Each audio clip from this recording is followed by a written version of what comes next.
Number 8. Crystal Brooke Howell. It's natural for teens to rebel against their parents' rules, but most adolescents would never dream of killing their mother and father just so they can have their way. However, 17-year-old Crystal Brooke Howell wasn't like most kids. It all started in 2014 when the teen's father, Michael Howell, caught her using a five-finger discount, aka shoplifting, while they were out shopping together. Investigators believe that this was when the teen began hatching a plot to make her dad disappear. Not long after the incident, Crystal killed her dad while he slept on the sofa. People soon noticed that Crystal was driving around in Michael's Range Rover, and rumors swirled about her throwing drug-fueled parties at his house. She even moved some of her friends in and installed a stripper pole. Crystal told her friends that her father had abandoned her while claiming to others that he had committed suicide in another state. The truth finally came to light a month after Michael disappeared, when Crystal went to visit her mother in Georgia. She allowed her pals to stay at the property when they found a plastic container with a sleeping bag draped over it.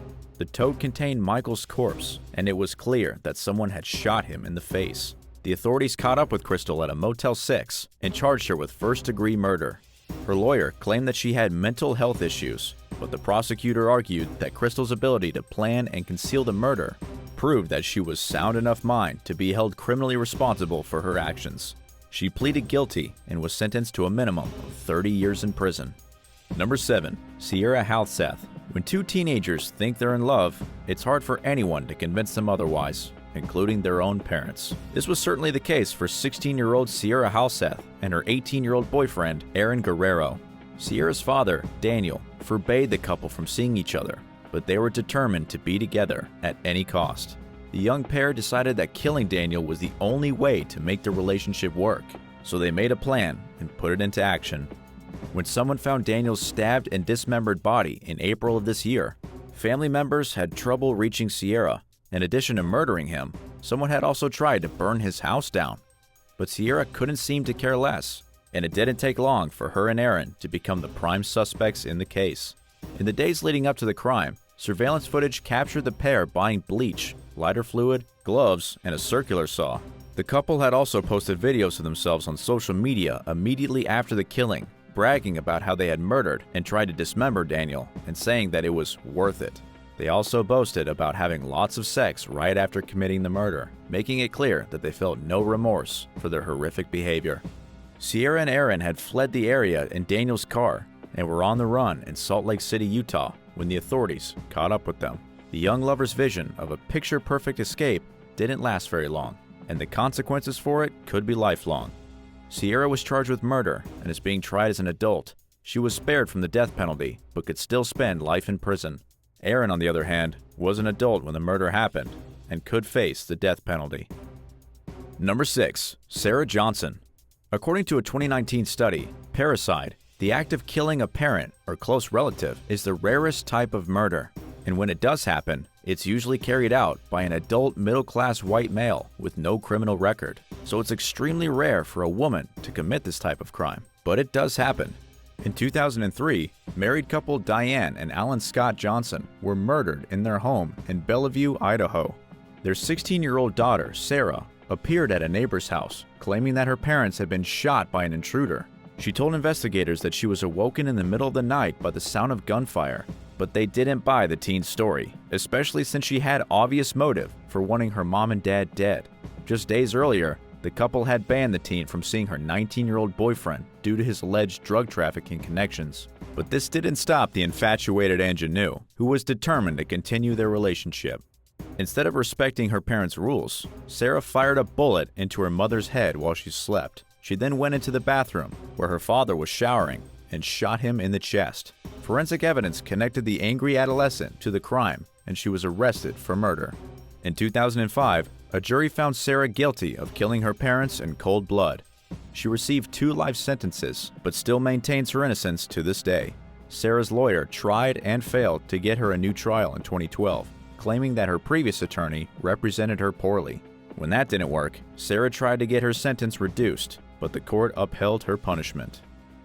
Number 5. Stacy Lannert. Taking a life is never okay, but some cases make more sense than others.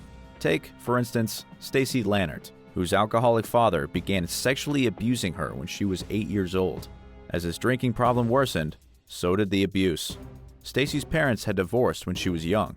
She tried telling her mother and her babysitter about what was happening to her, but failed to convey the gravity of the situation to them. Plus, her father had threatened to hurt her if she didn't stay quiet.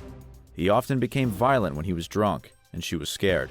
In the meantime, Stacy's father also started hurting her young sister, Christy. When Stacy was 18, she moved to Guam to live with her mother, while Christy stayed behind at her father's house in Missouri. She tried convincing her dad to let Christy move to Guam, but he said no. In 1990, Stacy approached her father while he was passed out drunk and shot him point blank in the head. She confessed to the killing, saying that she hated her dad and that he needed to die, and she was sentenced to life without the possibility of parole. The judge recommended Stacy's case for clemency, but the paperwork sat, collecting dust, for 18 years while she languished behind bars. Finally, in 2009, State Governor Matt Blunt commuted her sentence and ordered for her to be freed immediately. Stacy never denied murdering her father. Many feel that she committed the crime under extenuating circumstances, that she didn't kill in cold blood, but was triggered by years of abuse. On the other hand, prosecutor Bob McCullough remained convinced that Stacy's father never harmed her and that she killed him for an inheritance. But her story was compelling enough to get her released from prison, where she had established a reputation for being a model inmate. Throughout her incarceration, Stacy made it a point to remain active in the community. She trained handicapped service dogs, helped troubled teens turn their lives around, and acted as an advocate for other survivors of abuse. In addition to garnering sympathy for her suffering, her service spoke to her character, and she continues her activism on the outside. What are your thoughts on this case?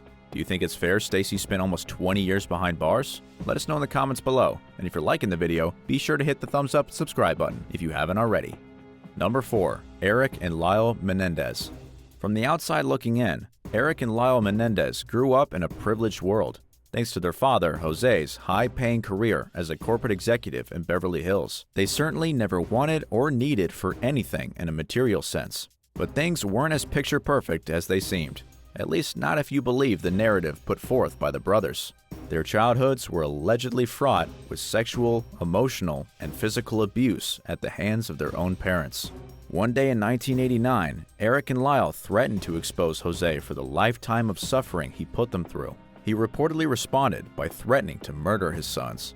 They were scared, so they went into the family's den with shotguns and killed their parents. Then, the brothers left the house and went to the movie theater to secure their alibi. When they returned home later, they dialed 911. They managed to avoid an initial suspicion about their possible involvement in their parents' murders. But the pair soon began spending lavishly. They bought Rolexes, high-end cars, new townhouses, expensive tennis lessons, and even a restaurant, blowing through an estimated $700,000 within months of their mother and father's tragic deaths. In the meantime, police investigated other leads, but none of them panned out. Detectives noticed Eric and Lyle's wanton spending and began to zero in on them as the prime suspects. Eric eventually confessed to the murder to his therapist, Jerome Oziel, and Oziel told his mistress about the brothers' crime. When the clandestine couple broke up, she went to the police and blew the case wide open. The Menendez brothers were arrested and tried separately, resulting in 2 mistrials. They were then tried together, and the jury found them both guilty. Lyle and Eric both received life sentences and are serving their time together at the Richard J. Donovan Correctional Facility outside San Diego. Number 3. Kyle Kirk. Just a few months ago, concerned residents in Rome, New York, called the police after seeing 30-year-old Kyle Kirk standing outside his home, covered in blood. Officers found Kyle's 60-year-old father, Howard, dead in the driveway. Inside, they found the body of his mother, 53-year-old Amanda Osborne. Both victims had been stabbed to death, and all signs pointed towards Kyle being the killer. He was charged with 2 counts of first-degree murder and taken to jail. Kyle pleaded not guilty at his arraignment, and his public defender requested a mental health evaluation to determine whether the suspect understands the charges against him and is capable of assisting in his defense. The attorney had apparently tried to talk to Kyle and had gotten nowhere, and he thought that maybe a professional would do a better job at probing his client's mind. When the judge asked Kyle if he understood why he was in court, he replied, "No, I don't." Needless to say, the judge approved the request for the mental health evaluation. Kyle began refusing to go to court, and reportedly spat on officers when they tried getting him to leave the jail. He was found not competent to stand trial and was transferred to a mental health facility where the goal is to get him to a point where he is competent to stand trial. Neighbors told reporters from the Rome Sentinel that Kyle moved in with his parents several months before the murders. Nobody seems to know much about the circumstances surrounding the brutal killings, including New York State troopers, who said that their investigation is ongoing. Number 2. Ronald DeFeo Jr. You've probably read, seen, or at least heard of the Amityville horror tale. But did you know that it was inspired by actual people and events? In 1974, a 23-year-old Amityville, Long Island resident named Ronald DeFeo Jr. walked into a local bar and announced that he needed help because someone had shot his parents. A group of concerned patrons accompanied DeFeo to his family's home, where they found his mother and father dead. Little did they realize, this was just the beginning of a disturbing and sinister tale that was about to unravel, and that would shake the community to its core. Suffolk County Police reported to the scene, where they found 6 of DeFeo's family members dead in their beds. In addition to his parents, all 4 of Ronald's younger siblings, who ranged in age from 9 to 18 years old, had been shot dead. Evidence indicated that Ronald's mother, 43-year-old Louise, and his 13-year-old sister, Allison, were awake when they were murdered. It didn't take long for investigators to identify inconsistencies in his story. Ronald confessed to the brutal killings the following day, telling detectives, "Once I started, I just couldn't stop." He tried for an insanity plea in court, but was found guilty on 6 counts of second-degree murder. A judge sentenced Ronald to 25 years to life, and all his attempts to gain parole were denied. He died in prison last year at the age of 69. And number 1, Charles Whitman. During the 1960s, Charles Whitman earned a reputation as a model U.S. Marine, but he had a dark side, and although it went largely unnoticed when it was too late, the signs were there. Whitman had a gambling problem, and he had gotten in trouble for threatening a fellow soldier over a $30 loan. He also resented the Marine Corps, but he did a good job of hiding it to receive an honorable discharge. Over the following years, Whitman worked various ordinary jobs, including as a bill collector and a bank teller. In the meantime, he got pulled into the middle of his parents' marital problems. As he grew more and more stressed, Whitman began experiencing debilitating headaches and abusing amphetamines. And at some point, the demons inside his mind took over. In 1966, 2 years after he left the military, the troubled ex-Marine typed a suicide letter describing his unusual and irrational thoughts. He wrote that he had decided to kill his wife and mother, but that he didn't know why. Believing that his mental issues and headaches were biological, he requested for an autopsy to be performed after his death. The next day, Whitman drove to his mother's apartment in Austin, Texas, and stabbed her to death. He then laid her body in her bed and covered it with sheets. After that, he stabbed his wife to death. Then, he drove to the University of Texas campus in Austin and gained entry by pretending to be a researcher. Whitman opened fire from the observation deck of a clock tower, killing 14 people and injuring 31 others. After senselessly spraying bullets at innocent victims for over an hour and a half, he was shot to death by police. Experts determined that while it was clear Whitman had mental issues, they don't know exactly what influenced him to murder his wife and mother and commit the massacre at UT. Thanks for watching. If you'd like to learn more about shocking cases of children killing their parents, let us know in the comments below, and be sure to subscribe. See you next time.